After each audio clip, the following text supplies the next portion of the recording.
Ya, terima kasih Ibu Diah Widowati untuk salamnya ya. Oke, bagaimana cuaca di sana Ibu Widowati? Diah Widowati, cuaca cukup bagus.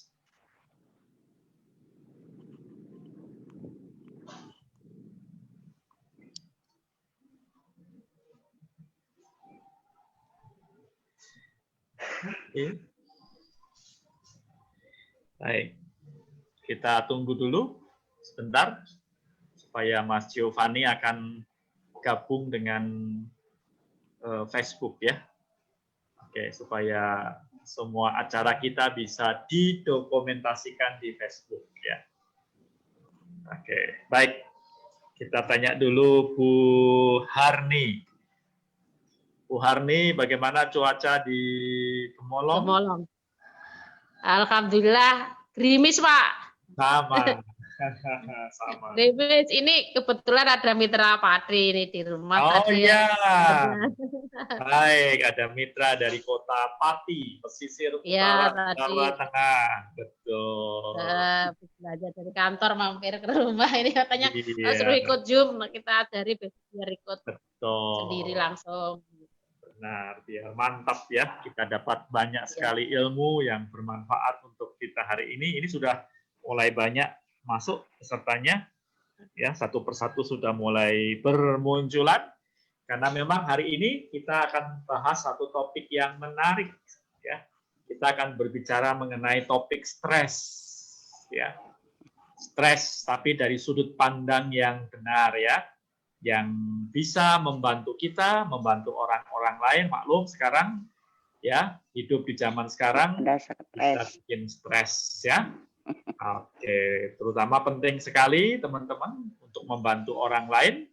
Nah, Dr. Syafiq, narasumber kita sudah siap dengan presentasi atau paparannya. Oke, Dr. Syafiq sudah siap, kita siap mendengarkan, tapi sebagai pengingat teman-teman, tolong nanti mikrofonnya bisa di-mute atau dimatikan untuk sementara waktu selama Dr. Syafiq memberikan penjelasan atau pemaparannya atau presentasinya, supaya tidak ada traffic dalam hal suara, kita bisa fokus kepada narasumber kita, Dr. Syafiq ya. Ya, silakan Dr. Syafiq untuk topik hari ini, stres. Silakan.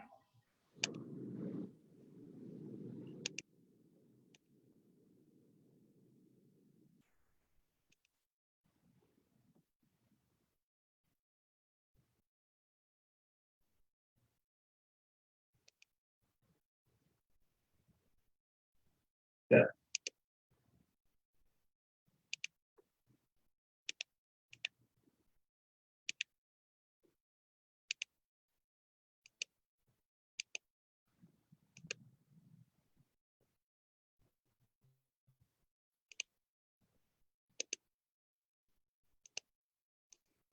Selamat siang para peserta seminar yang saya cintai. Pada hari ini kita bicara soal stres. Stres tidak dipahami, tidak dikenal. Ya. Karena orang Jawa salah bilang sutris, no. Stres tidak. Jadi tidak ada orang Jawa yang stres. Kalau sungguh-sungguh. Oke, 87% penyakit-penyakit itu ternyata kaitannya dengan stres. Jadi kalau kita belajar stres, berarti kita akan bisa memahami bahwa penyakit itu timbul karena stres. Yaitu karena stres yang terlalu banyak atau terlalu lama, sehingga menimbulkan efek yang memburuk, yang membuat rusak badan. Ini hasil dari penelitian menunjukkan bahwa 87% penyakit adalah berkaitan dengan stres. Nah, apabila kita kena stres, maka tubuh akan mempunyai respon. Pertama, respon metabolik. Ini respon metabolik. Kalau sudah ada respon metabolik, baru respon neuroendokrin. Respon metabolik berupa apa? Respon berupa kerjanya kelenjar tiroid, pankreas, dan hati bekerja bersama untuk menyelesaikan masalah stres tadi. Kemudian kalau tidak bisa menyelesaikan masalah atau tidak bisa, maka dilanjutkan dengan respon detoksifikasi. yaitu yang dikerjakan oleh hati adalah extracellular matrix dan imun. Kalau ini sudah selesai, baru ada respon inflamasi yang dikerjakan oleh sel-sel imun dan oleh kuman-kuman yang pada perut serta pada traktus pencernaan. Baru kemudian ada respon yang melibatkan saraf dan hormon, yaitu pertama neuroaffective response, di mana yang bekerja adalah saluran pencernaan, sistem saraf pusat, dan sistem saraf autonom. Kemudian baru respon dilanjutkan dengan respon yang melibatkan jantung, yaitu di sini ada saraf autonom, jantung, dan adrenal. Baru ada respon hormonal yang melibatkan adrenal, organ reproduksi, dan tiroid. Inilah keterkaitannya stres dengan berbagai macam organ yang berbeda. Jadi kalau kita stres, maka organ-organ ini terpaksa akan mengalami masalah. Maka ini namanya neuroendometabolic stress response. Respon stres yang mengakibatkan efek pada metabolisme, neuroendokrin, yang semuanya bisa menyebabkan penyakit. Nah, saya sudah mengatakan bahwa yang namanya hidup itu komunikasi. Tanpa komunikasi, nggak akan ada hidup. Nah, karena adanya komunikasi, maka timbullah problem atau timbullah tantangan. Jadi kalau kita sudah ada komunikasi, berbeda pendapat, menimbulkan problem atau malah menimbulkan tantangan. Wah, aku ingin seperti dia. Sehingga dari problem dan tantangan ini bisa menimbulkan stres. Bisa stres yang positif, eustress, neostress, atau stres yang negatif, distress. Jadi hidup adalah stres. Kalau kita menjawabnya dengan tantangan, bukan menjawab dengan problem.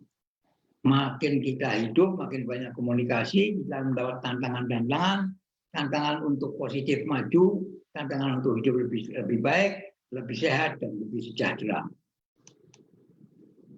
Nah, inilah lingkaran setan. Jadi ada 3S yang tidak boleh. 1, jangan menggunakan stimulansia. Seperti misalnya kafein, alkohol, tembakau. Jangan terkena stres. Jangan makan terlalu manis, gula. 3S, stimulan, stres, sugar. Karena kalau ada ini akan menimbulkan respon pada kelenjar adrenal, mengeluarkan hormon kortisol, epinefrin, norepinefrin, sehingga menimbulkan nanti keadaan hipertensi bisa. Nah, jadi terjadilah respon fight or flight, ya, siang hari. Nah, pankreas di sini akan merespon menimbulkan kadarnya gula dalam darah menjadi naik. Kemudian terjadilah insulin. Insulin akan menimbulkan terlalu banyaknya gangguan pada gula darah. Jadi ke arah diabetes mellitus atau ke arah inflamasi. Jadi dengan 3S adalah menghindari penyakit pertama DM dan juga hipertensi.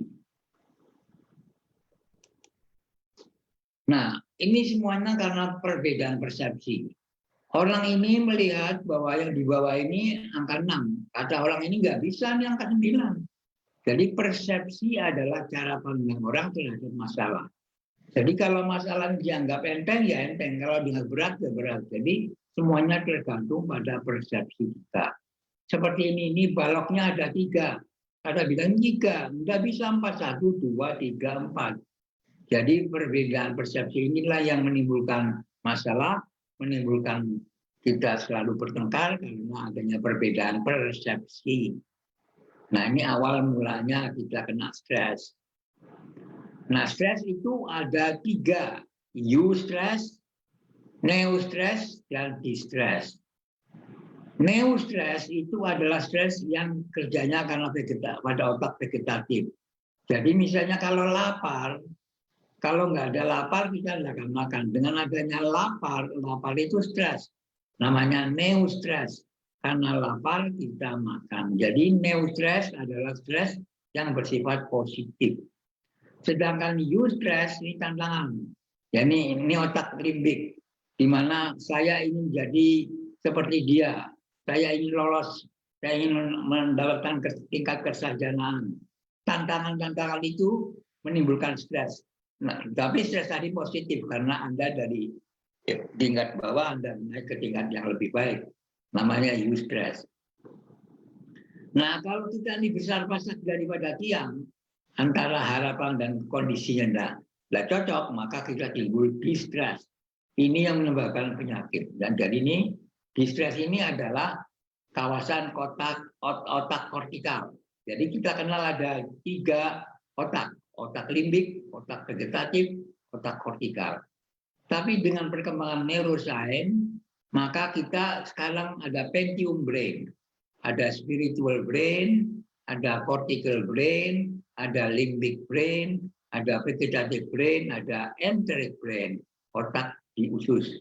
Sehingga dengan demikian, kalau kita menggunakan kelima-limanya ini, kita menjadi orang yang sempurna, bijaksana, dan tidak pernah stres. Nah, stres ini akan melibatkan 3 komponen tubuh, yaitu sistem saraf, sistem hormon, dan sistem imun. Jadi kalau kita terganggu di sini akan menimbulkan neurologi ini akan menimbulkan mengirimkan neurotransmitter atau hormon yang mempengaruhi endokrin ini melalui aksis HP tiroid, HP adrenal, HP itu hipotalamus, pituitary, tiroid, HP itu sama atau ke gonad. Nah, endokrin ini akan mengeluarkan sitokin atau hormon mempengaruhi sistem imun. Sehingga sistem imun itu dipengaruhi oleh sistem saraf. Sehingga menimbulkan nyeri, radang, atau imun. Sedangkan sistem saraf menimbulkan kecemasan, depresi, sulit tidur. Jadi inilah stres. Secara singkat. Ini adalah paradigma kedokteran yang terbaru. Bergeser dari cara berpikir otak kiri ke cara berpikir otak kanan. Bahwa kedokteran itu ternyata terpadu antara 3 unsur ini. Ini juga sama, ini lebih lengkap dengan zat-zatnya, zat kimianya apa saja, neurotransmitternya apa saja, tapi sama. Menghubungkan antara sistem saraf, sistem imun, sistem endokrin. Trio bimbo. Nah, inilah HPA tadi. Dari hipotalamus turun perintah kepada hipofise anterior, keluarkan corticotropin releasing hormone. Jadi corticotropin releasing hormone adalah hormon yang memacu kelenjar hipofise agar supaya melepaskan ACTH, adenocorticotropic hormone. Kemudian mempengaruhi korteks adrenal sehingga menimbulkan keluar kortisol. Dan kortisol ini memberi efek berbagai macam. Nah, dengan adanya senyawa ini akan memberikan aksi umpan balik negatif ke hipofise maupun ke hipotalamus. Inilah pacuan dari hipotalamus menuju hipofise. Ini hipofise, ini ada lobus posterior, ini bagian muka, ini bagian belakang. Dari sini akan menuju ke ovarium, ke testis, ke gonad pada laki-laki, ke mame, ke otot, ke tiroid, dan ke adrenal. Jadi dengan demikian pikiran kita akan bisa mempengaruhi organ-organ ini secara langsung melalui HP aksis tersebut. Jadi tolong pikiran kita yang positif supaya ginjal kita kerja baik, supaya prostat ini juga baik, supaya rahim juga baik, supaya sel-sel melanosit juga baik. Sehingga dengan demikian kita bisa tetap sehat. Nah, ini sistem regulasi di dalam tubuh yang menyebabkan keseimbangan antara tekanan darah, antara suhu, dan sebagainya. Ternyata berbagai banyak sistem. Ada yang menggunakan HP aksis, ada yang menggunakan ini, simpato adrenomedullary system, dan semuanya ini ada 12 mekanisme sehingga tubuh bisa menjaga keseimbangannya supaya kerjanya tetap dalam batas-batas normal. Nah, dulu kita ingat bahwa apabila kita dengan cinta, maka hormon yang dikeluarkan itu adalah dopamin, oksitosin, vasopresin, dan growth hormone. Semua inilah hormon-hormon yang positif, hormon-hormon yang menumbuhkan, hormon-hormon yang menyenangkan. Tetapi kalau kita ini cemas, stres, maka hormon yang keluar dari kortisol, norepinefrin, sitokin, dan histamin. Ini hormon-hormon yang menimbulkan hipertensi dan gangguan-gangguan yang negatif. Jadi mulai sekarang jangan stres, tapi penuh cinta kasih dalam hidup kita. Kita harus selalu senyum. Ya, dengan demikian kita akan menjaga kesehatan. Hanya dengan senyum kita sehat. Tapi hanya dengan marah-marah kita sakit. Silakan pilih, senyum atau marah. Marah kalau dibalik haram. Jadi jangan marah karena itu haram. Nah, sekarang bagaimana caranya meniadakan stres atau mengurangi stres? Ada cara yoga, ada tai chi, ada qigong, ada pijat, ada pernapasan dalam, ada cara terapi biofeedback, ada dengan cara meditasi, sholat, musik, terapi seni, atau teknik EFT ini, atau membau bunga-bunga atau minyak, ya. Kemudian atau dengan homeopati atau dengan terapi cahaya atau dengan cara menggunakan kristal atau menggunakan herbal, akupunktur, hipnosis, ya, penyembuhan psikik dan reiki dan lain sebagainya atau kiropraktik. Inilah ke-20 macam cara untuk mengurangi stres. Apa akibatnya kalau terjadi stres? Aliran darah ke otak meningkat sehingga menimbulkan produksi hormon epinefrin, norepinefrin, dopamin. Ya, kemudian bisa membantu memfasilitasi gangguan kognitif. Ya, demikian juga pupilnya akan melebar. Ya, terjadi gangguan penglihatan,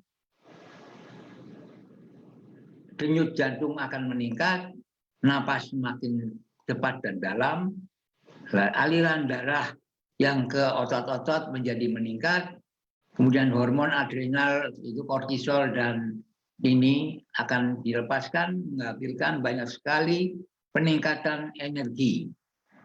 Kemudian pencernaan juga akan melambat secara dramatis, sedangkan tekanan darah akan naik. Jadi dengan demikian Mbak lihat, hanya dengan stres ini menimbulkan banyak masalah pada otak, pada pupil, pada jantung, pada lambung, pada ginjal, dan juga pada tekanan darah.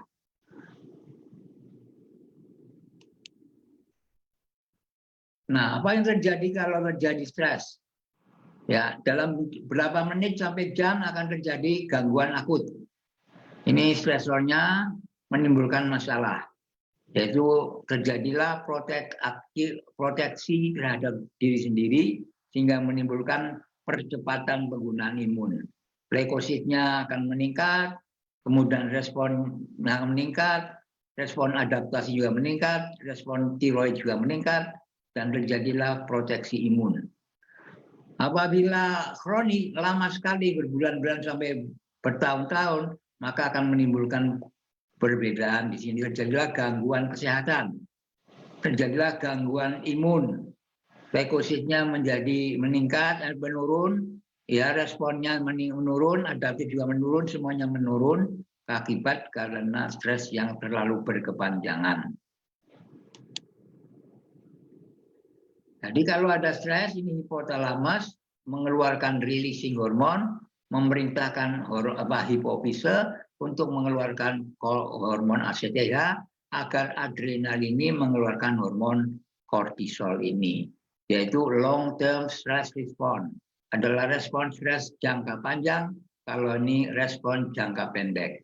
Ya, yang menghasilkan demikian. Nah, orang yang normal itu menurut kesehatan jiwa adalah orang yang sikap positif pada diri sendiri. Serapannya adalah penyataan, jadi realistik.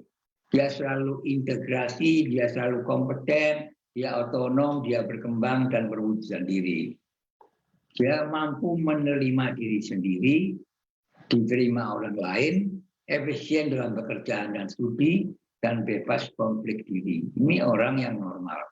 Tapi kalau terganggu, maka kita lama-lama jadi stres. Nah, penyesuaian diri pada kondisi itu bisa menimbulkan proses dinamis. Bisa merubah diri sendiri, bisa tidak sesuai dengan lingkungan sekitar, atau sesuai, atau terhambat keinginan dan perasaannya, atau tertekan perasaannya, dan ingin merubah lingkungannya, berusaha membuktikan diri dan kemampuan bersikap asertif. Sehingga dengan demikian kita timbul masalah prestasi bisa naik atau bisa turun. Prosesnya bisa positif, bisa negatif, tergantung pada persepsi kita. Kalau terjadi konflik antara diri sendiri, maka terjadilah pendekatan konflik. Misalnya memilih antara dua hal yang disukai, mudah diatasi atau tingkat stresnya makin rendah. Tapi kalau sulit diatasi, maka tingkat stresnya naik. Atau dengan cara konflik meniadakan, memilih antara dua hal yang tidak disenangi, maka tingkat stresnya pendekatan tadi, melalui pendekatan tadi, sehingga stresnya akan menurun. Atau dengan cara pendekatan atau menghindar. Satu tujuan tetapi berakibat menyenangkan dan tidak menyenangkan. Tingkat stres paling tinggi dilanda kepemimpinan. Jadi antara Kerawang dan Bekasi. Yang begini salah. Kalau begitu nanti masalah. Jadi inilah yang namanya approach avoidance conflict. Nah, sehingga menimbulkan frustasi. Ya, menimbulkan agresi, pengalihan agresi, ataupun ingin menghindari dari permasalahan tadi, atau tekanan batin, atau menjadi orang yang tidak bisa terkontrol dirinya. Nah, sehingga ada teori-teori stres. Ya, dari aspek stimulus namanya stres berasal dari luar. Bisa personal, bisa dasar, bisa kejutan, bisa peristiwa besar. Atau dari responnya, bisa tahap peringatan, tahap resistensi, dan tahap kelelahan. Atau cara interaksional teori ini mengatakan bahwa transaksi yang mempengaruhi relasi antara individu dengan lingkungan menimbulkan juga stres. Nah, ini adalah teori yang namanya General Adaptation Syndrome, tuntutan agar kita bisa menyesuaikan diri dan membawa reaksi stres kepada yang positif. Nah, ada 3 tahap di sini. Pertama peringatan, kedua perlawanan, dan akhirnya lelah. Dan akibatnya kita sakit atau sehat. Ini orangnya Hansaya yang membuat teori tadi. Stres adalah respon fisiologik dan psikologis tubuh terhadap situasi yang mengancam atau menantang dan memerlukan beberapa jenis penyesuaian. Jadi stres ini sebetulnya adalah yang menimbulkan bukan orang lain tapi diri sendiri. Apakah dia positif atau negatif. Jadi pelopor ini adalah merupakan pelopor riset mengenai stres yang mengembangkan teori bagaimana stres membuat seorang menjadi sakit. Namanya General Adaptation Syndrome, ya, atau disingkat GAS. Ini pertama-tama reaksi peringatan meningkat kepada fase resisten, ya, kemudian meningkat kepada fase stres ini ya, hingga karena melawan ini maka dia jadi lelah, turun. Sedangkan Lazarus dan Folkman menambahi teori stres dengan cara bahwa komponen fisiologis tadi bisa berusaha rangsangan, bisa sekresi hormon, bisa karena ada emosi cemas, takut, sedih, benci, atau gembira. Atau bisa karena perilaku, strategi, berbasis emosi, atau masalah. Nah, level stres yang dialami individu ini tergantung pada cukupnya sumber daya untuk melawannya dan bisa menjadi sakit kalau kita tidak mampu menjawab dengan baik. Nah, jadi caranya melawan stres adalah dengan cara tujuan untuk mengurangi, memodifikasi atau menghilangkan sumber stres, misalnya Jika nilai studi rendah, maka mengurangi jam bermain, berubah strategi studi, atau karena emosinya dirubah, respon yang ditujukan untuk mengurangi dampak emosi, misalnya menolak, lari ke agama lain, punya angan-angan, humor, ke alkohol, obat-obatan, seks bebas, dan sebagainya. Jadi jadi kalau ada stres yang menyebabkan stres, maka timbullah dapat menjadi negatif jika berkaitan dengan luka, kehilangan, ancaman, atau perubahan. Kalau iya, maka timbullah peringatan yang berikutnya adalah, dapatkah aku mengendalikan situasi ini? Jika bisa, maka copingnya bagaimana? Apakah dengan masalah, apa dengan emosi? Nah, faktor-faktor untuk menghindari stres bisa olahraga, bisa aktivitas, bisa tidur cukup dan nyenyak, bisa makanan bergizi, bisa bersenam, berlibur, bisa manajemen waktu, bisa melatih keterampilan untuk menanggulangi stres tersebut. Jadi ini semuanya adalah menunjukkan bahwa apabila kita tidak mampu menyelesaikan, maka timbullah penyakit. Ya. Jadi stresor menyebabkan peringatan pertama, kedua, maka timbullah masalah. Bagaimana perasaanku terhadap ini? Bagaimana mengatasinya? Tidak bisa diatasi, stres. Jadi ini yang namanya distress. Kalau bisa, maka namanya neustres atau eustress.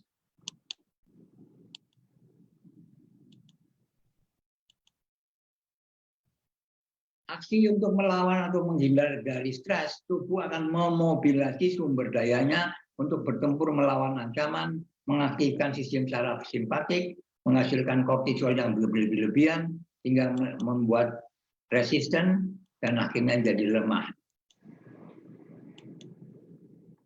Lelah. Jadi Anda lihat sendiri, jadi kalau kita mengalami stres, mula-mula kita inginnya menghindar atau melawannya. Kalau tidak mampu, kemudian kita nggak bisa jawab lagi, menjadi fase yang terakhir adalah lelah. Ya. Sumber daya munculkan penyakit dan gangguan, misalnya detak jantung yang menjadi tinggi, kemungkinan menjadi stroke, maka stroke singkatan dari stres, stroke. Nah, apa saja stresor itu? Bisa bencana alam, bisa perubahan dalam hidup, bisa pertengkaran harian, atau bisa karena kondisi sosial, kemiskinan, kejahatan, rendahnya mengakibatkan bentrok budaya dan sebagainya. Ini bisa menimbulkan menjadi stresor atau rangsang stres. Ya, sama ini terjadi timbulkan stres, maka bisa menimbulkan penyakit kanker, bisa pilek, bisa asma, bisa penyakit jantung, bisa depresi, bisa eksim, bisa terjadi gangguan traumatik, bisa lambungnya menjadi terganggu, atau bisa mengeluarkan hormon-hormon stres yang tadi saya jelaskan, ada kortisol, ada epinefrin, ada katekolamin, dan ada sehingga menimbulkan di sini aliran darah ke otot-otot tulang meningkat, pernapasan menjadi meningkat, detak jantung meningkat, gula darah meningkat, kemudian juga tekanan darah menjadi meningkat, kemudian pupilnya juga melebar, dan di otot-otot usus juga menjadi rileks. Jadi karena stres maka bisa menimbulkan masalah. Nah, saya tadi bisa karena gaya Anda mengemudi, karena perilaku mengemudi dan sebagainya. Semua masalah itu bisa menimbulkan stres. Ya. Jadi mula-mula tidak aktif, kemudian menyandar, kemudian lelah, sangat lelah, cemas, sehingga terjadilah sakit.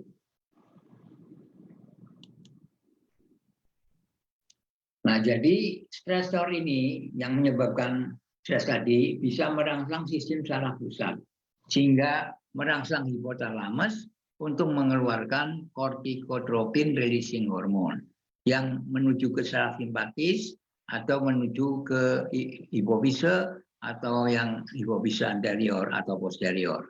Nah, kalau ke simpatis akan menimbulkan ini neuroepinefrin, epinefrin yang bisa berakibat berbagai macam penyakit, gangguan karena pengaruh tadi. Kan saya bilang 3S, no stimulan, no sugar, no stress. Kalau kepada anterior, maka keluarlah kortisol akan menimbulkan berbagai macam masalah juga. Jadi inilah semua masalah yang ditimbulkan oleh stres. Nah, kalau stresor ini makin lama makin berat, maka kondisi ini makin parah. Ya, jadi efeknya bisa karena rangsangan pada saraf simpatis atau pada hipofise yang posterior ataupun yang anterior. Sama. Ya, inilah hormon-hormon yang dikeluarkan. Ya, ini hormon-hormon kesadaran, asetilkolin, norepinefrin, glutamat, GABA, histamin, ini selalu membuat kita ini selalu waspada. Ya, kalau kita tidur maka menghambat tidur. Ya, kalau dihambat ini maka kita tidak tidur. Ini ada rangsangan dari lingkungan, rangsangan dari dalam tubuh. Nah, inilah hormon noradrenalin yang bisa menimbulkan kita ini selalu sehat, selalu semangat. Ini serotonin yang selalu menimbulkan tidak stabil karena cemas, dan ini adalah dopamin yang membuat kita ini senang. Sehingga dengan demikian sampailah kita kepada pengertian bahwa apabila kita mendapatkan stres, maka bisa mengaktifasi kortisol, bisa meningkatkan katekolamin melalui saraf simpatis, sehingga terjadilah gangguan oksidatif, terjadilah pertahanan antioksidan, terjadinya produksi antioksidan, ya radikal bebas, terjadinya oksidasi lipid, terjadinya kegiatan simpatis yang terlalu berlebihan sehingga tekanan darah tinggi dan frekuensi jantung juga tinggi, timbulkan terjadi gangguan saluran dinding dalam dari darah sehingga menimbulkan sekali gangguan efek darah atau pembuluh darah, sehingga terjadilah proses arteriosklerosis, mikrovaskulopati, perfusi difisit, gangguan organ fungsi organ tadi. Jadi karena adanya ini semua menimbulkan masalah. Ya, tadi sudah disinggung juga respon tubuh terhadap stres macam-macam. Bisa ini hormon-hormonnya yang saya tidak bisa mengulang lagi. Bisa gangguan pencernaan, gangguan seks, gangguan reproduksi, gangguan pertumbuhan, dan juga bisa gangguan suhu. Nah, kalau terlalu lama bisa menimbulkan respon imun, bisa gangguan mengingat, belajar, ya seks juga impotensia atau terjadi toleransi terhadap nyeri, terjadi gangguan pada kulit dan lain sebagainya. Nah, insulinnya makin meningkat, bisa lelah, bisa hipertensi, bisa problem pernapasan, bisa infeksi oportunistik, bisa depresi, bisa osteoporosis pada tulang, bisa adiksi dan lain sebagainya. Jadi hanya karena stres. Maka saya kira tadi stres adalah 87% penyebab dari semua penyakit. Jadi bukan mana-mana, semuanya stres. Semuanya bertumpu pada the be and the run, pikiran Anda. Maka kalau pikiran Anda yang positif, besar pasak daripada yang dihindari, maka Anda akan tetap sehat. Ini yang namanya self healing, penyembuhan diri sendiri. Tetapi kalau ini nggak bisa, Anda mudah sekali kena stres, maka Anda mudah sakit. Ya, sama ya. Oke. Jadi kalau ada tekanan, ada stres, ya akan menimbulkan efek. Bisa efek positif pada pertumbuhan atau negatif. Nah, caranya mengelola stres bisa dengan musik, dengan terapi, dengan spa, dengan olahraga, dengan hobi, dengan meditasi, dengan yoga, dengan pergi ke tempat-tempat yang indah, bisa mengatur waktu. Nah, jadi stres ini akan meningkatkan frekuensi jantung dan tekanan darah. akan mengganggu hormon stres dan proses imun, akan menimbulkan penekanan pada kortikosteroid dan sistem imun, akan mengganggu sistem cairan pencernaan. Sehingga dengan demikian akan menimbulkan makin meningkatnya resiko terjadinya penyakit. Nah, stres hormon ini tadi bisa membuat dilatasi pupil mata, bisa meningkatkan tensi tubuh, bisa meningkatkan gula darah, bisa frekuensi jantung, bisa aliran darah ke otot meningkat, bisa nafas juga meningkat, bisa juga tergantung ke relaksasi dari otot-otot usus. Dan stres ini bisa dari kanker, bisa depresi, bisa karena pilek, karena asma, karena penyakit jantung, karena penyakit lambung, karena habis kecelakaan, dan lain sebagainya. Nah, kalau kita ini selalu minum OT, maka problemnya di sini, ROS, radikal bebas.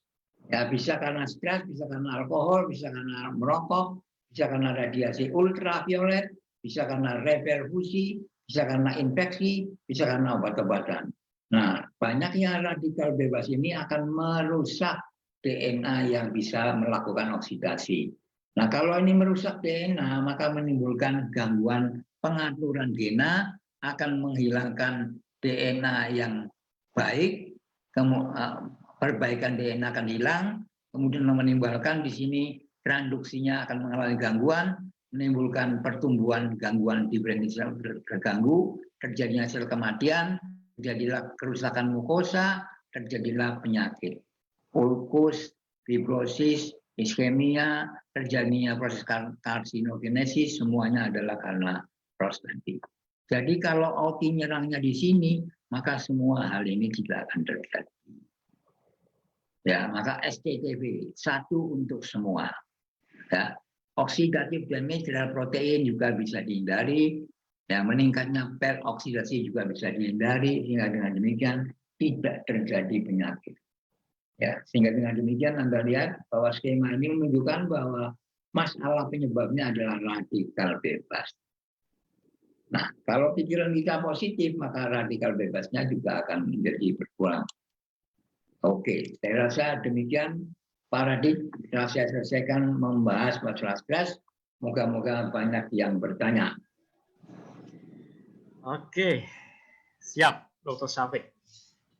Menarik sekali ya, teman-teman, Bapak Ibu semua. Pembahasan yang baru saja disampaikan oleh Dr. Syafiq ya. Bahwa rupanya stres itu bisa sangat mempengaruhi dari mulai pikiran kita, syaraf, kemudian hormon, nanti larinya ke sistem imun kita, dan banyak hal yang akhirnya bisa menjadi penyakit ya, yang menimpa tubuh kita ya. Jadi kita melihat dengan jelas bagaimana tadi penyebab dari stres itu apa, dan yang paling penting adalah mekanismenya tadi ya. Mekanisme bagaimana sebuah stres itu bisa mempengaruhi kesehatan tubuh kita dan kemudian bisa menimbulkan berbagai keluhan masalah kesehatan ya. Oke, ini menarik sekali yang dibahas tadi ya. Baik, teman-teman, kalau mau bertanya, sekarang saya buka sesi pertama dulu untuk pertanyaan. Nanti ada sesi yang kedua untuk pertanyaan ya. Silakan teman-teman kalau mau bertanya bisa langsung bertanya kepada Dr. Syafiq, dan alangkah bagusnya kalau kamera Anda bisa dibuka sehingga Dr. Syafiq bisa melihat visual kepada wajah teman-teman atau Bapak Ibu. Ini membantu Dr. Syafiq juga untuk kontak visual ya, sehingga menjawabnya jadi lebih enak, lebih nyaman. Tapi kalau Anda merasa kesulitan untuk langsung berbicara, bisa juga chatting melalui ruang ini ya, nanti saya bacakan kepada Dr. Syafiq ya. Baik, satu persatu pertanyaannya, jangan rame-rame supaya tidak terjadi traffic dalam hal audio atau suaranya ya. Silakan, siapa yang akan bertanya untuk yang pertama? Monggo.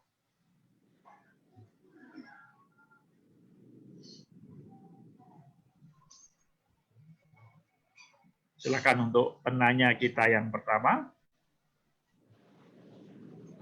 Kalau mau bertanya, silakan.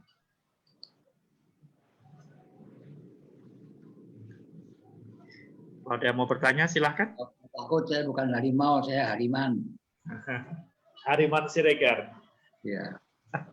Hariman Napitupulu. Oh, Hariman Napitupulu ya. Oke, Dr. Syafiq ya. Baik teman-teman, silahkan kalau ada mau bertanya. Ini saya sendiri juga tertarik ini karena ada banyak hal. Ya, semua masalah bisa diselesaikan. Selesaikan masalah tanpa masalah, pergi ke Pegadaian. Kalau ke Pegadaian malah timbulkan masalah, Pak. Iya. Dapat surat kade. Iya. Oke. Malah menumpuk juga gadenya. Iya. Timbulan stres. Betul. Itu dia. Jadi kalau kita senyum terus, pikiran kita positif, kita tidak akan terkena stres. Mengapa demikian? Karena Tuhan bersama kita. Tuhan tidak pernah menjelek-jelekan makhluk ciptaannya. Cacing aja dipelihara, apalagi kita yang cantik, jelita, dan gagah. Jadi, don't worry, be happy, kata Garda Otto. Jangan lagu cemas dan gelisah, itu lain lagi. Ayo, silakan tanya.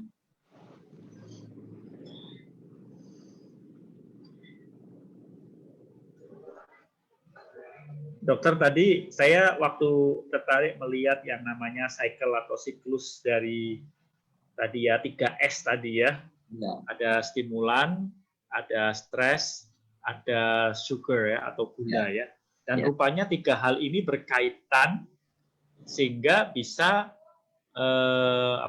menimbulkan berbagai masalah penyakit ya. Termasuk gula yang tinggi pun rupanya bisa menimbulkan stres ya. Vicious circle artinya lingkaran setan. Ya, betul. Ya, jadi itu lingkaran setan ya, antara 3 hal ini, itu balik-balik ya ke situ lagi ya. Itu maksudnya ya. Jadi kalau kita mengulang-ulang hal yang sama, berarti yang goblok kita.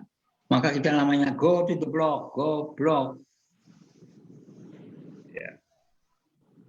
Oke ya, itu menarik sekali ya mengenai hal ini. Rupanya stres juga bisa meningkatkan bisa merangsang pankreas, karena kalau orang stres kan kecapean, jadi butuh energi banyak sehingga pankreasnya dirangsang, mengeluarkan insulin. Insulin berarti nanti mengubah menjadi gula dan akhirnya jadi masalah juga ya, bisa lari ke diabetes juga ya. Ya. Ini menarik ya, jadi ada lingkaran setan ya, 3S teman-teman ya. Stres itu pusatnya di pikiran dan di hati. Siapa yang punya suka senyum, tidak MTC, tidak pernah mencucu, tapi senyum terus, itu tidak terkena stres. Tapi yang merengut terus, ya itu mudah kena stres. Apalagi yang marah terus, tegang terus, itu stres. Baik, itu di slide yang New Medical Paradigma. Ya. Itu kan paradigma baru dalam bidang medis ya. Kalau paradigma yang lama, supaya bisa dibandingkan, paradigma yang lama bagaimana maksudnya itu? Ya, penyebabnya macam-macam. Tapi ini dipersingkat dengan paradigma yang baru ini, bahwa sebetulnya 3 sistem yang membuat kita ini jelek. Termasuk kita menghadapi corona. Sistem saraf, pikiran tadi, sistem endokrin, hormon, dan sistem imun. Ketiga-tiganya saling berhubungan. Kalau sistem sarafnya terganggu, endokrinnya terganggu. Kalau endokrinnya terganggu, ya imunnya terganggu. Misalnya seorang anak tidak pernah diberitahu mengapa dia menstruasi. Dia akan takut terhadap menstruasi, malah bulan demikian dia akan terhambat menstruasi. Karena apa? Dia takut. Maka janganlah menakut-nakuti. Ya, harus Anda betul-betul membuat orang itu senang. Maka saya minta yang OT supaya membuat member-membernya senang, senyum. Jangan ditakut-takuti. Karena menakut-nakuti sama dengan teroris itu. Ya, betul ya. Nah ini teman-teman tadi slide yang dimaksud oleh Dr. Syafiq tadi, New Medical Paradigma.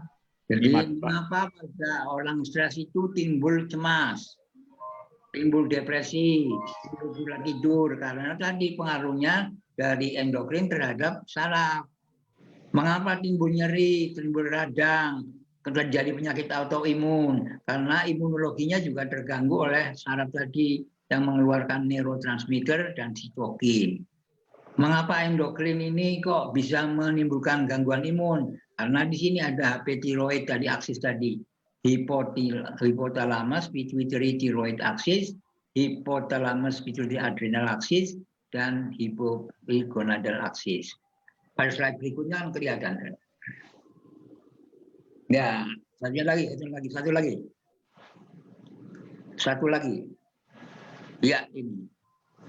Anda lihat di sini, ya ini hipotalamus, ini hipofise. Jadi kalau ada rangsangan ke sini, menimbulkan hormon di sini, akan melibatkan ini adalah testis, ovarium.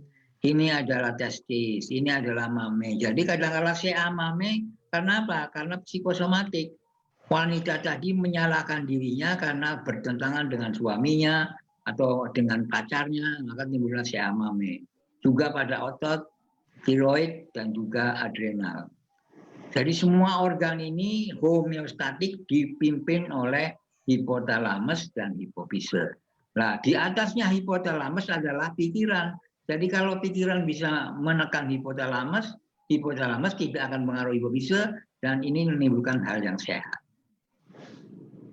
Jadi hubungan antara pikiran, hipotalamus, hipofise ternyata ada. Oke ya. Jadi di atasnya hipotalamus tadi pikiran ya, atau yang mungkin disebut pineal body ya, dokter ya.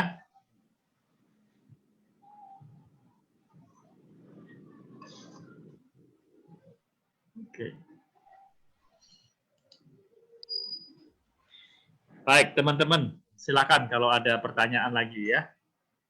Kalau ada yang mau bertanya lagi ya, silakan.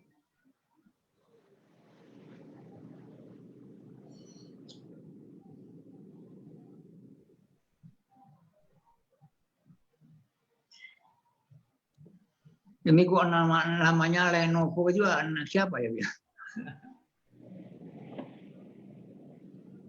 Kok tidak pakai namanya, Mbak? Kan kita hidup harus saling berkomunikasi, silaturahmi. Ini Lenovo kan mereknya komputer, laptop.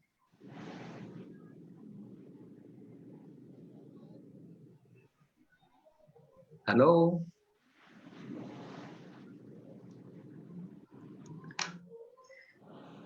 Ini ada yang bertanya lagi, dokter. Ya. Ya, menanyakan mengenai bagaimana OT bisa membantu dalam problem stres. Nah, itu slide yang terakhir. Oke, saya tunjukkan dulu ya, teman-teman. Ada slide yang terakhir. Saya mau tunjukkan ke teman-teman dulu slide yang terakhir. Oke. Ya. Slide yang terakhir. Slide yang terakhir ya, dokter. Terakhir. Terus. Bentar.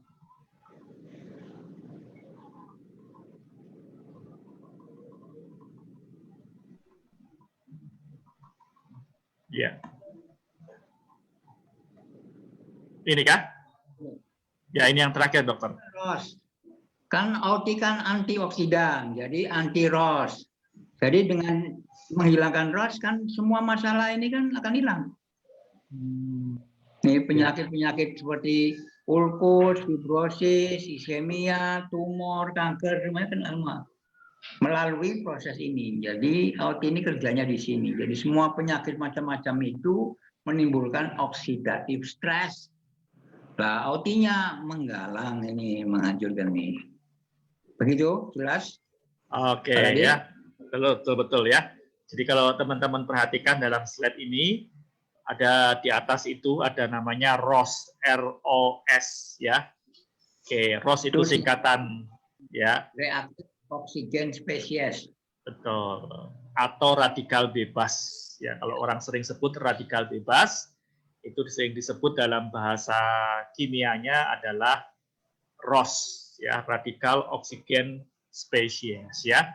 Nah, ROS ini banyak sekali diproduksi kalau kondisi seperti yang disebutkan tadi di atas itu ya, ada inflamasi, kemudian ada stimulan, smoking, alkohol. Ya, betul. Ini radiasi ultraviolet, ini peradangan, ini karena gangguan iskemia, ini karena infeksi, ini karena gangguan obat-obatan, analgetik. Oke. Berarti stres juga pasti akan meningkatkan ROS ya, dokter ya? Iya. Oh, oke. Stres itu pasti meningkatkan ROS ya. Iya. Radikal oksigen Tapi spesies. Rosa loh. Ya, Rosi. Rosa itu biduanita. Ya, ya betul ya. Oke ya, ini Rosi atau Rosa ya. Jadi ROS inilah yang kita sering sebut sebagai istilah umumnya radikal bebas ya. Ya. Sebenarnya itu adalah Itu Muhammad radikal. Royan mau tanya Pak Radit. Ya. Muhammad Royan mau tanya. Oke, silahkan Pak Royan, monggo.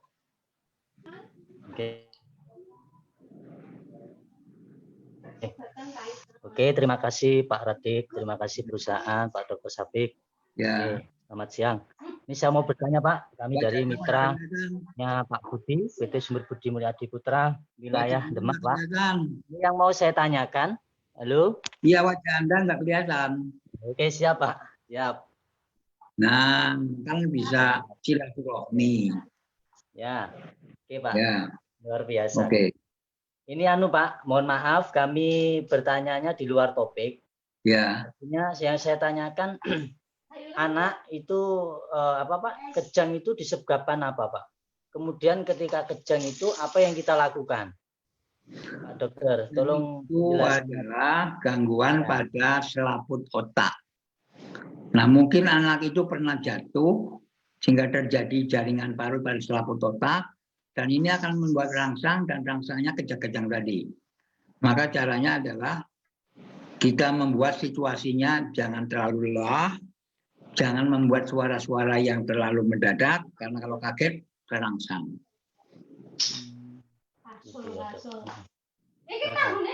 Kebetulan itu dari menimpa pada kami Pak. 2 kali nek jatuh, insya Allah tidak pernah jatuh anak saya Pak Dokter. Hari Jumat kemarin Pak, tapi ini alhamdulillah dikasih obat, kita periksakan ke dokter, kebetulan dokternya juga teman saya Pak. Itu apa namanya, dia nggak mau Pak, jadi kan mungkin pahit gitu Pak Dokter gitu. Nah, sehingga saya kasih minum Auti nih Pak. Ini dari memang baru proses kan, apalagi yang notabene anak kecil itu kan biasanya manis Pak, kan gitu ya. Karena Auti itu bisa membuat neurodegeneration, jadi degenerasi sarafnya dihambat. Menjadi turunkan, bisa. Tapi Bapak yakin ya? Oh yakin, saya yakin. Ya. Yakin saya itu. Saya yakin. Tapi itu yang menyebabkan itu ada penyembuhan. Iya. Saya yakin. Terima kasih Pak Dr. Safik yang selalu memotivasi adanya seminar ini Pak ya. Seminggu 2 kali memang saya manfaatkan betul. Kemudian yang kedua Pak. Ini juga saya mohon doanya juga Pak Dokter, tapi saya satu memang yakin dulu Pak. Saya yakin niatnya berbagi informasi ini kan ya ada teman yang baru isolasi mandiri gitu Pak.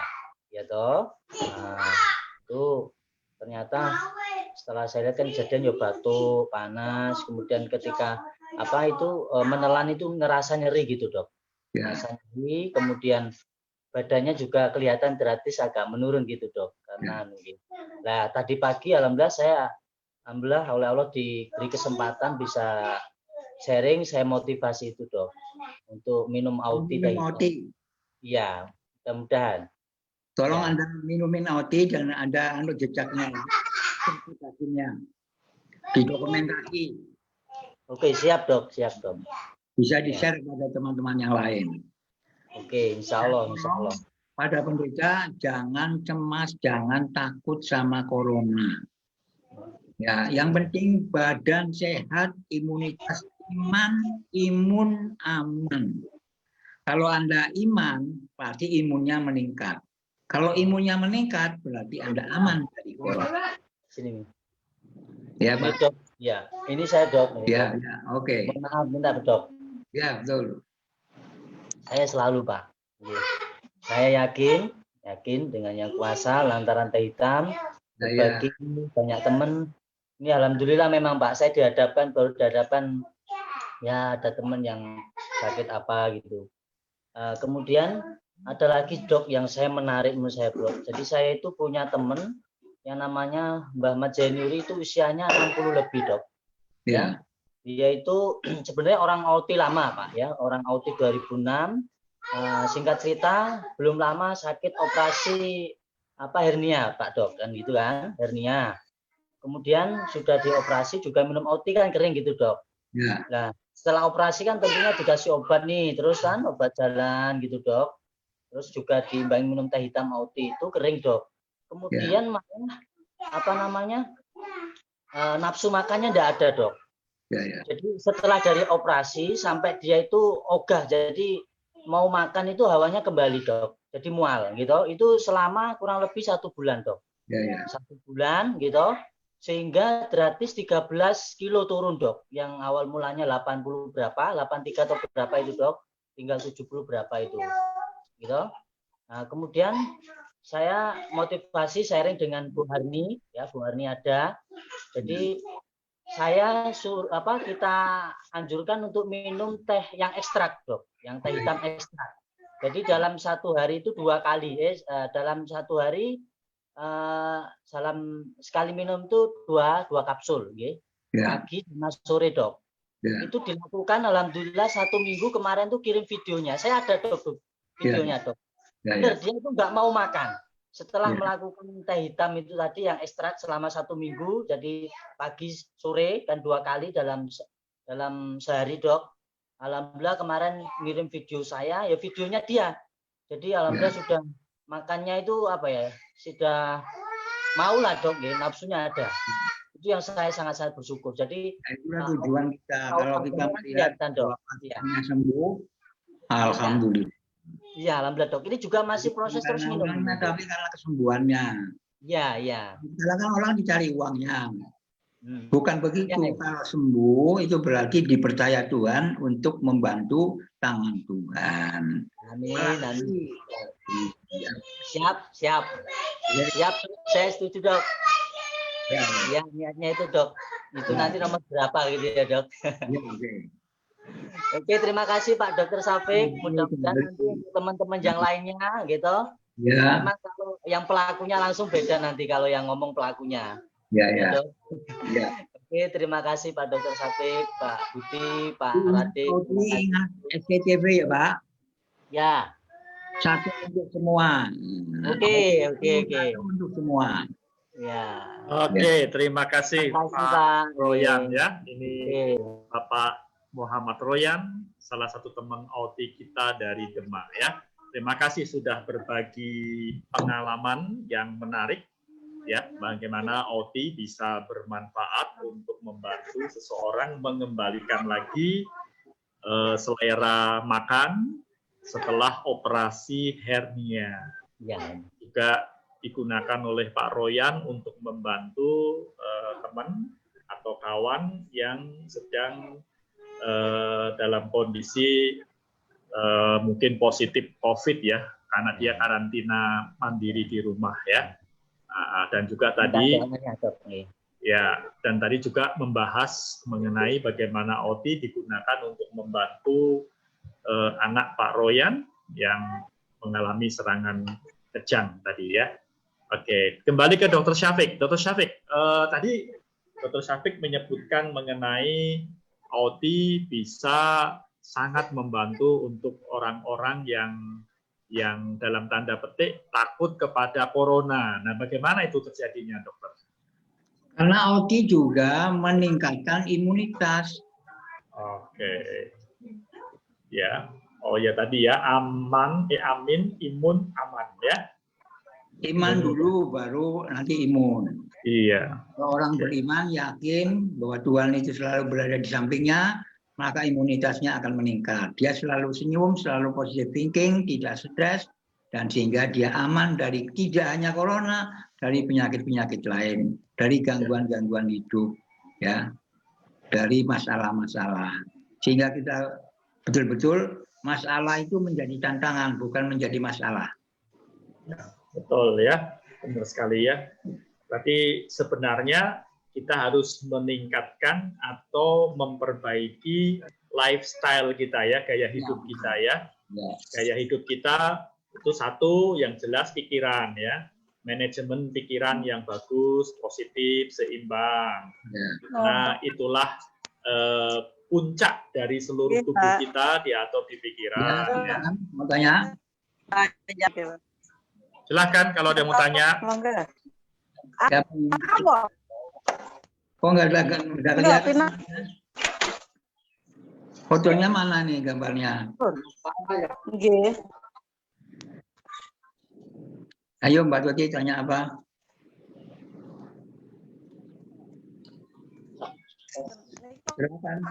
Silakan Bu Tuti kalau mau bertanya Ibu Tuti. Ibu Tuti dari Gemolong, silakan.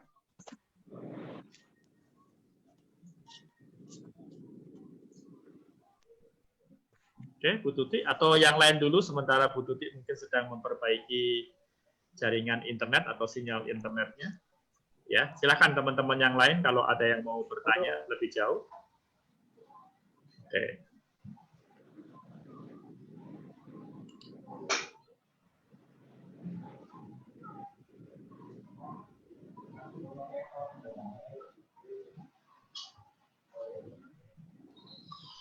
Silakan teman-teman yang lain kalau mau bertanya. Ya.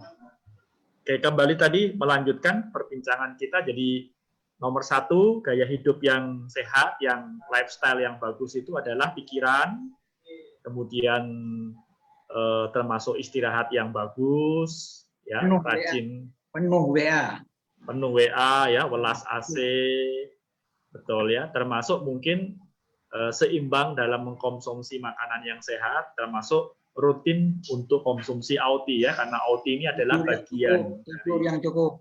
Ya, tidur yang cukup juga ya, itu termasuk ya. AOTI sendiri adalah bagian dari budaya hidup sehat, Bapak Ibu, teman-teman ya. Karena AOTI ini bisa membantu kita tadi untuk menurunkan ROS atau menetralisir ROS tadi ya. Sementara ROS atau radikal bebas tadi menyebabkan begitu banyak masalah kesehatan kita ya. Oke ya. Jadi itu yang bisa bermanfaat untuk kita. Nah, saya mau menunjukkan bagaimana 3 zat aktif dalam AOTI bisa bermanfaat.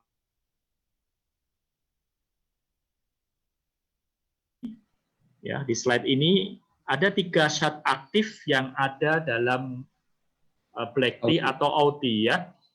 Yang pertama namanya EGCG, kemudian L-theamin dan theaflavin. Ini adalah 3 zat aktif yang ada dalam black tea atau AOTI. Dan kalau Anda perhatikan di tabel di bawahnya, inilah masing-masing kegunaan atau manfaat dari zat aktif tadi. Salah satu yang disebut oleh Dr. Syafiq tadi adalah menurunkan neurodegeneration ya. Di bagian bawah sebelah kanan itu, bagian bawah, itu adalah fungsi dari theaflavin.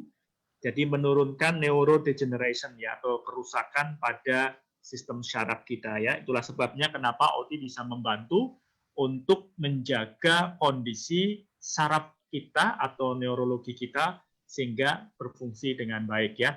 Karena tadi kita bicara ya sistem otak kita ya atau neuro kita itu ada macam-macam tadi ya. Di otak kita itu ada namanya hipotalamus, hipofise, ya ada sistem limbik dan sebagainya ya. AOTI bisa membantu untuk mempertahankan itu ya. Nah, kalau Anda perhatikan lagi di EGCG dan theaflavin itu punya persamaan manfaat atau khasiat, yaitu sama-sama menurunkan oksidatif stres. Anda perhatikan sini ya. Oksidatif stres itu adalah ketidakseimbangan jumlah ROS atau oksidan atau radikal bebas dengan antioksidan. Manakala ROS-nya terlalu banyak, ya terlalu tinggi, antioksidannya rendah, maka kita akan mengalami yang namanya oksidatif stres. Dan oksidatif stres itu bisa menimbulkan belasan atau bahkan puluhan penyakit ya. Jadi AOTI bisa membantu untuk menurunkan oksidatif stres ya. Itulah sebabnya kenapa tadi Dr. Syafiq menyebutkan bahwa AOTI itu seperti slogan salah satu TV swasta ya, satu untuk semua ya. Maksudnya satu AOTI tapi bermanfaat untuk hampir semua masalah kesehatan kita ya. Karena masalah kesehatan kita tadi berawal dari meningkatnya ROS, ya, termasuk stres. Stres juga meningkatkan ROS, ya. Nah, makanya itulah sebabnya kalau stresnya berkepanjangan atau kronis, nah itu pasti akan menimbulkan problem masalah kesehatan, ya. Seperti tadi dijelaskan dalam slide Dr. Syafiq tadi, bagaimana orang kalau stres bisa kena penyakit MAH, ya, atau tadi disebut sebagai gastristis, ya, atau ulcer gastristik tadi ya dokter ya, rupanya itu ada hubungannya ke situ juga ya dokter ya. Ya, jadi orang penyakit gastristis atau lambung, penyakit di lambung atau orang bilang itu umumnya MAH itu tidak selalu karena problem kebiasaan makan ya. Ya. Halo, Assalamualaikum dok. Ya mau nanya, kalau minum Auti gitu, kalau ini emang harus panas aja dok ya? Kalau dingin gitu nggak apa-apa, ada maunatnya aja. Baiknya panas.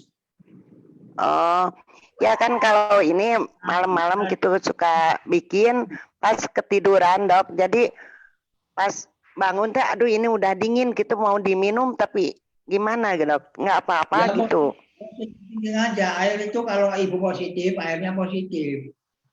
Jadi Oh iya. Jepang itu. Jadi kalau air diberi kata-kata baik, maka kristal-kristalnya air menjadi baik.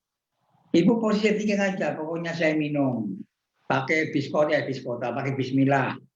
Iya. Biskota ya. Ya, makasih dok. Ini teh bingung masih. Ya udah banyak sih saya buat sendiri dulu Bu.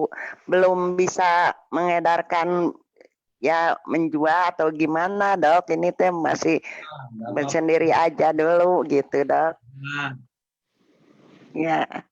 Kalau ibu sehat, nanti kawan-kawannya, loh ibu kok sehat pakai apa? Pakai OTI gitu. Gitu ya. Iya insya Allah dok. Ini juga makanya ini udah diiniin ke Garut gitu, ke saudara, terus ke anak juga gitu. Tapi ya masih belum ya, mungkin gimana ya, dianya masih ragu gitu, belum apa ya, istilahnya belum merasakan gitu. Ya gimana dok? Belum iman itu namanya, belum yakin kan belum iman. Iya, mungkin gitu. Kalau ibu mah insya Allah yakin sekali dok, udah banyak rasanya sama ibu gitu. Lagunya, tapi kan maju mundur. Mau lihat dok. Nah ini saya dok dari Bandung. Assalamualaikum. Ini baru diminum sama bapak aja berdua gitu dok. Kalau anak-anak ya mungkin sekali bisa minum gitu. Masih ada stok juga saya juga dok. Cuma ya diedarkan belum bisa gitu, masih diminum itu udah. Amin ya dok. Itu teh kesehatan, bukan teh jualan. Iya dok. Ya insya Allah kalau nanti udah saya kelihatan udah bisa menjual, insya Allah mau pesan sama dokter kulit gitu ya dok. Bisa kan? Saya enggak saya. Oh, sama Pak Radit aja gitu. Ini sama Bu Tuti dari Tangerang dok. Iya. Di ininya. Saya sama seperti ibu, saya juga mengkonsumsi saja. Malah pakai kapsul, 4 kapsul. Itu saya. Oh gitu dok. Enak itu. Iya. Ya Bapak juga kapsulnya udah dikasih sekali makan 4. Kalau ini pagi 4, sore 4 gitu. Ya sekarang ya alhamdulillah dok. Pakainya pakai bismillah Bu. Iya itu juga. Jangan biskota. Iya dok. Ini juga pakai bismillah atau mau tidur juga kan minum dulu gitu. Iya. Itu yang. Iya dok. Ibu tetap Makasih, Dok. senang, jangan stres ya. Iya, iya, amin, amin, Dok. Ya, baik. Terima kasih Ibu Uis dari Bandung ini ya, Iya. yang selalu setia Suaranya mengikuti. ada sama-sama. Ya, oke, Iya, terima kasih ya. Jadi iya. selalu setia mengikuti acara seminar Zoom kita ya, Ibu dari Bandung ya. Kelihatan ceria, cerah ya, muka-muka sehat terus Ibu di Karena dia tengah-tengah. mempunyai Amin. responan Ya, setiap saat. iya betul ya. Oke, jadi tadi pertanyaan dari Ibu Iwis, apakah bisa diminum dalam kondisi dingin? Karena Dingin. seperti contoh Ibu tadi ya, kelupaan minum karena mungkin dibuat dalam panas, tahu-tahu kelupaan sudah dingin, bisa. Tetap bisa punya manfaat, tapi seperti Dr. Syafiq katakan, paling bagus dalam kondisi panas atau hangat ya. Tapi kalau dingin juga tidak masalah, ya bisa juga diminum. Oke, bagus sekali ya pertanyaannya. Terima kasih juga untuk jawabannya ya. Baik, teman-teman yang lain silakan. Iya, maksud. Oh, iya, iya. Oke, silakan Ya, teman-teman ayo, yang lain. Assalamualaikum. Kalau ada yang mau bertanya ya, silakan teman-teman yang lain. Oke, tadi Bu Tuti, apakah jadi mau bertanya tadi? Silakan.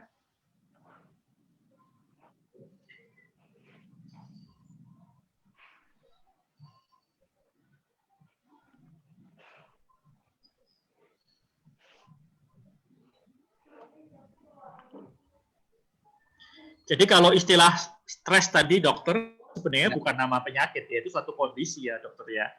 Iya. Stres itu terjadi karena ulah pikir sendiri karena membuat persepsi yang salah terhadap sesuatu. Persepsinya bisa berlebih-lebihan, bisa ketakutan, akhirnya dia tidak bisa menilai dengan benar atau dalam kondisi emosi. Karena stres itu kan positif, tadi kan bilang neustres, lapar itu kan stres. Tapi kalau nggak lapar nggak akan makan. Jadi selamanya stres itu positif. Tantangan itu positif. Saya ingin jadi dokter, saya ingin jadi apa, itu kan tantangan. Jadi dengan adanya tantangan, hidup kita menjadi lebih baik. Ini namanya neustres. Tetapi kalau besar pasak daripada tiang, terlalu berlebih-lebihan, ingin mendapat mobil Jaguar misalnya yang terlalu mahal, lah itu bisa menimbulkan distress, baru menimbulkan masalah. Oke. Ya, jadi dari pikiran juga ya, Dok, kalau stres itu ya. Nah, kalau ibu sudah ketawa kayak gitu. Ternyata hidup itu tidak menakutkan, hidup itu menyenangkan. Amin, Dok. Ya. Sama Tuhan, kan begitu loh. Iya, iya. Langkah kita, bicara kita, senyum kita, semuanya ibadah. Ibadah, iya. Amin, amin. Senyum terus berarti ibadah saya positif. Kalau saya MRGT merengut terus berarti ibadah saya negatif. Negatif. Oh iya, Dok. Iya, iya. Maka sebarkanlah senyum kemana-mana. Insya Allah. Tapi jangan terlalu sering nanti kita Nanti kalau senyum sendiri gimana, Dok? Disangka jangan gila. rumah sakit jiwa. Iya, iya, Dok. Iya, iya. Dok. Oke, terima Dok. kasih Ibu Iwis ya. Nah, tadi Dr. Syafiq itu kalau orang stres kan beda ya dengan orang dalam tanda petik penyakit kejiwaan seperti skizofrenia dan sebagainya ya. Orang stres tidak selalu begitu ya, Dr. Syafiq ya. Ya. Tapi bisa juga kalau stresnya kronis, menaun, bisa seperti itu ya. Karena dia tidak bisa menyelesaikan masalah, langsung bingung. Nah, maka timbullah pelarian. Misalnya gini, orang stres malah jadi gemuk karena makan terus. Makan, menghindari stres tapi makan. Bisa saja. Ya. Atau orang stres lari ke narkoba misalnya ya. Jadi saja ke narkoba atau cari cewek. Gitu. Tapi itu tidak menyelesaikan masalah, malah tambah masalah banyak. Betul. Itu melawan melanggar pegadaian, menyelesaikan masalah, menimbulkan masalah. Ya. Kalau begitu solusi yang terbaiknya apa, dokter? Penyelesaian yang terbaiknya? Lakukan sebisa semampu mungkin, tidak berputus asa, selalu positive thinking, sudah beres. Dan minum OT. Kita pakai malu, karena malu itu di Maluku. Oke, itu ya saran yang bagus. Bantuan lain yang minta bantuan orang lain, itu aja.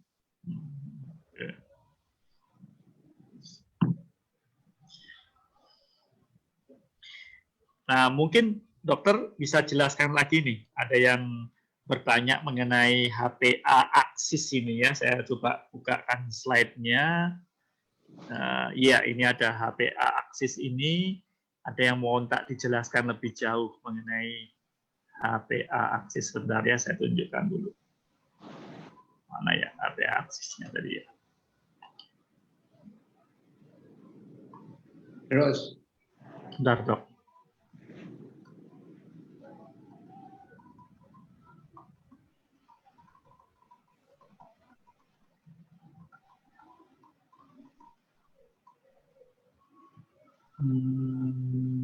Ya.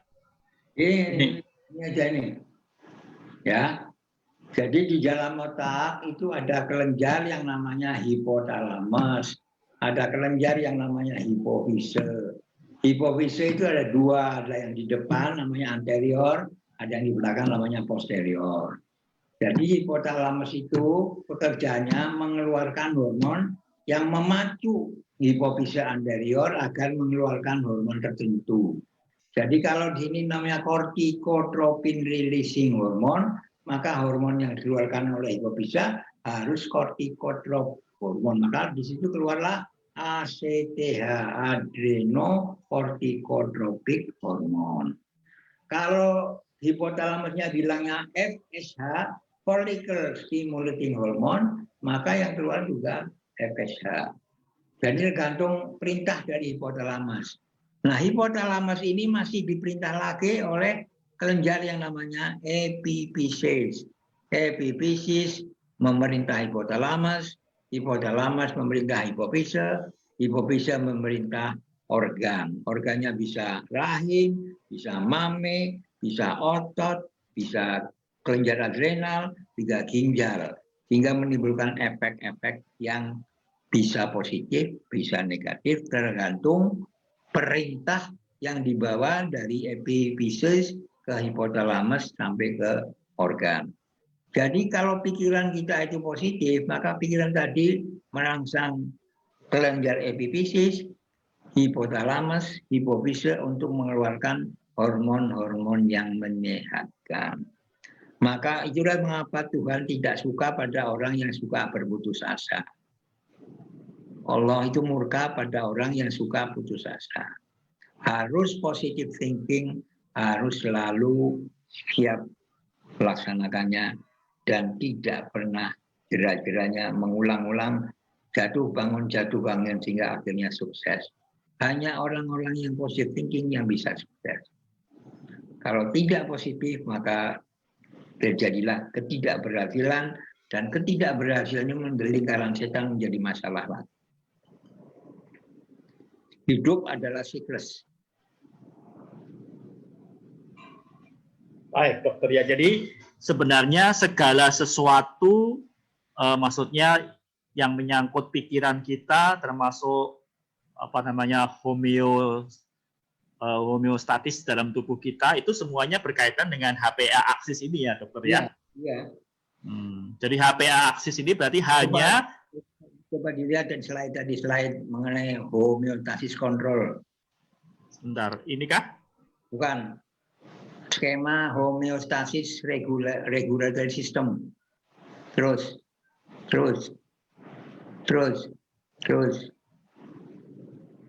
Bukan ke bawah kok. Oke, ke bawah ya. Bentar.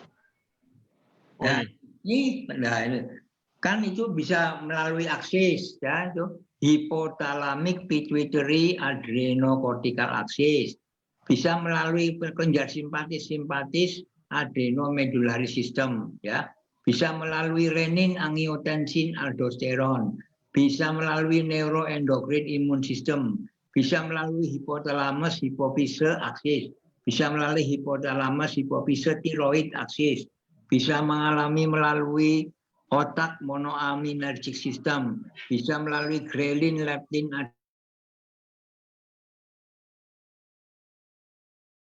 untuk menjaga agar tekanan darah normal, suhu normal, pH normal, dan seterusnya.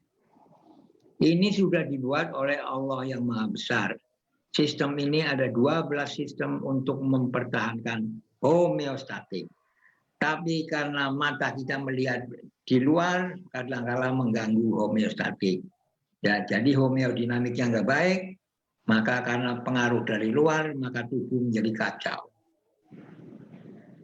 Jadi fungsi homeodinamik yang dilakukan oleh epifisis adalah untuk merekam lingkungan yang ada di luar tubuh dan dicari, difiltrasi mana yang baik untuk tubuh agar supaya homeostasis terkendali.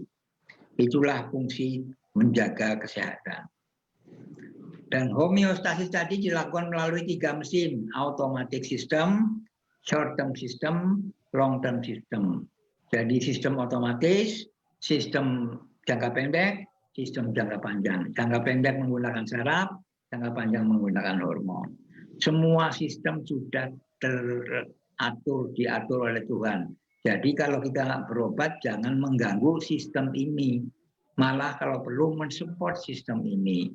Maka cara yang paling baik untuk pengobatan adalah pikiran yang positif. Karena Anda tidak memasukkan apa-apa, tapi Anda memasukkan energi. Tubuh kita adalah energi. Kalau energi kita ini positif, maka energi yang ada di lingkungan kita menjadi positif. Kalau kita negatif, maka lingkungan kita jadi negatif. Maka seorang dokter kalau lagi energinya jelek, jangan meriksa pasien. Karena pasiennya bisa tambah parah. Jadi kita ini kayak listrik, kalau kena tangan bisa setrum. Jadi kita ini bisa nyetrum.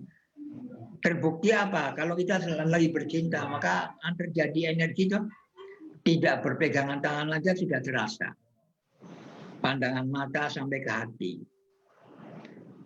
Itu menunjukkan bahwa kita ini ada energi yang keluar dan ada energi yang masuk.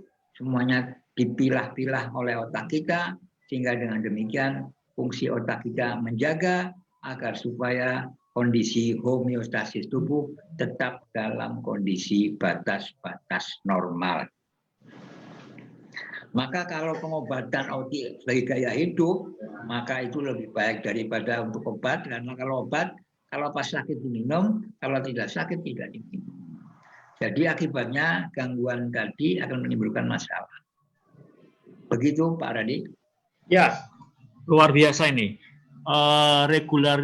Homeostasis regulatory system ini jarang dibahas ya dokter, karena orang selalu kalau di pelajaran ilmu biologi dulu yang dibahas adalah 12 sistem tubuh ya. Ada sistem respiratory, sistem pernapasan, sistem kardiovaskuler dan sebagainya. Padahal ini ada juga homeostasis regulatory system ini malah justru yang bagus ini untuk membantu kita tubuh tetap. Nah ya, ini paling lengkap Pak Radi. Jadi membaca kemana-mana ini dalam satu slide sudah semuanya bisa. Betul. Tinggal satu-satu kita jelaskan pelan-pelan. Ya, mungkin pada waktunya akan jadi topik-topik berikutnya ini yang homeostasis regulatory system ini ya. Oke ya. Ini menarik teman-teman ya. Ini adalah satu sistem. Ini semua sistem-sistem yang dirancang oleh Tuhan untuk membantu kita tetap menjaga kondisi tubuh kita stabil ya. Namanya homeostasis. Homeo berarti keseimbangan ya. Tubuh kita tetap seimbang di dalamnya, karena kita sehat kalau kita seimbang ya. Misalnya jumlah oksidan dan antioksidan, seimbang antara jumlah kalsium yang bebas dengan kalsium yang terikat ya. Seimbang ya, tensi normal. Betul ya. Nah, untuk menjaga tubuh kita tetap seimbang, nah tubuh kita punya sistem. Nah, ini adalah sistemnya yang dibahas tadi ya.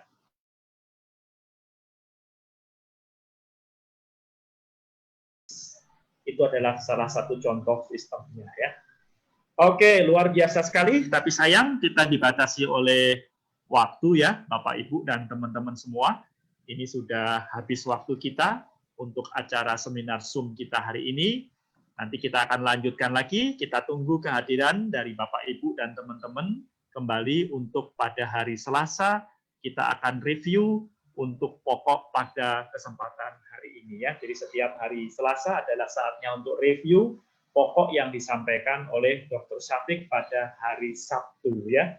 Dan hari Sabtu ini membahas stres, maka hari Selasa kita akan mereviewnya ya. Terima kasih banyak Dr. Syafiq sebagai narasumber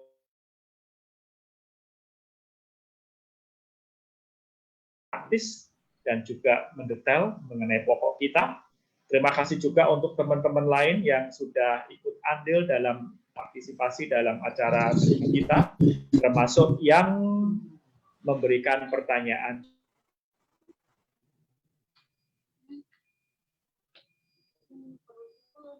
Assalamualaikum.